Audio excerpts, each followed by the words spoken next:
So today's question is from Amber. So after a complete molar pregnancy, she conceived in March. She had D&C in May, and she's having a hard time consistently making good or healthy eggs. She is waiting to try to conceive again. She was diagnosed with diminished ovarian reserve in 2017, and she's not being cleared to try again for 6 months after reaching a negative HCG in June. And so with the diminished ovarian reserve and her being 38 and a half, she's really panicking that time is running out.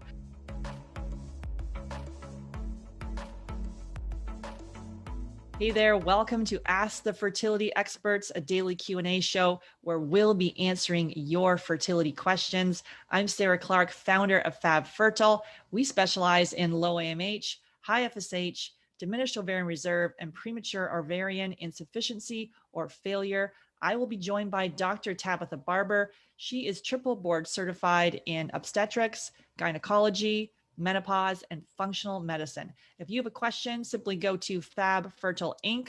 on Instagram, leave me a DM and drop your question there, and we will answer your question on an upcoming show. That's Fab Fertile Inc. on Instagram. So today's question is from Amber. So after a complete molar pregnancy, she conceived in March. She had D&C in May, and she's having a hard time consistently making good or healthy eggs. And so she is waiting to try to conceive again. She was diagnosed with diminished ovarian reserve in 2017, and she's not being cleared to try again for 6 months after reaching a negative HCG in June. And so with the diminished ovarian reserve and her being 38 and a half, she's really panicking that time is running out. So Dr. Tabatha, what's our take on Amber's situation? Oh my goodness.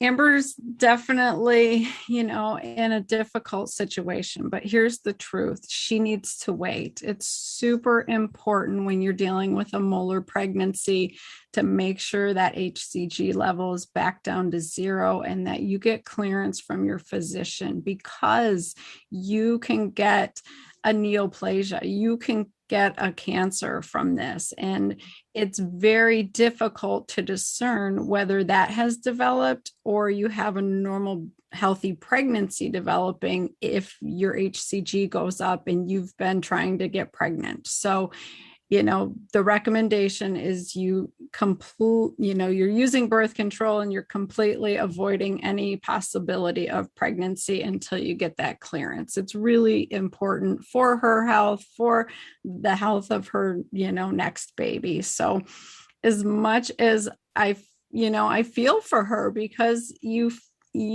feel like clock's ticking, like time's running out, but it's really not. She's still young. You have time. Diminished ovarian reserve is not a permanent death sentence. We've all seen, women come back from that. And so it's more important for her to be patient, wait for the clearance, and use that time to get healthy, optimize everything that you can. Like I would be focusing on really dialing in my diet, my exercise, my stress management, my sleep, getting enough water, avoiding alcohol, everything to just optimize those eggs that you do have to make sure they're as healthy as can be for this next time you do attempt the pregnancy.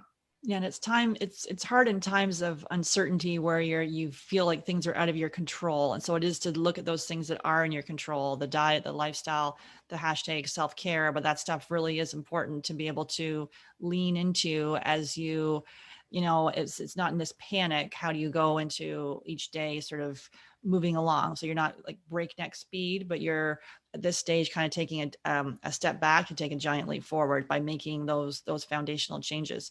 And can you just kind of let us know what exactly is a molar pregnancy so people know what that is? Yeah, so a molar pregnancy is when the chromosomes or, the genes weren't correct. And so you will either miscarry or you will get diagnosed and have to have a DNC. But the problem is some of those cells can stay in your body and multiply and actually act like cancer. They can metastasize to other areas of your body. And so after you have that done, it's really imperative that we check your hormone levels and make sure all evidence of those cells have left your body. We do a chest x-ray because one of the common places that it metastasizes to the lungs. And so it really is not a joke. It's not something to mess around or not follow up on, honestly. And I want her to be reassured that the recurrence rate is really low. So she most likely will go on to have a normal, healthy pregnancy, but there is a very small risk of that. So, it will be important for her when she does get pregnant the next time to have an early first trimester ultrasound, make sure everything looks healthy and good. Thanks so much for being here. If you've got a question that you want answered, simply go to Fab Fertile Inc. on Instagram, send me a DM, and we will answer your question on an upcoming show. That's Fab Fertile Inc. and send me a DM. And please refer to our disclaimer below. Take care.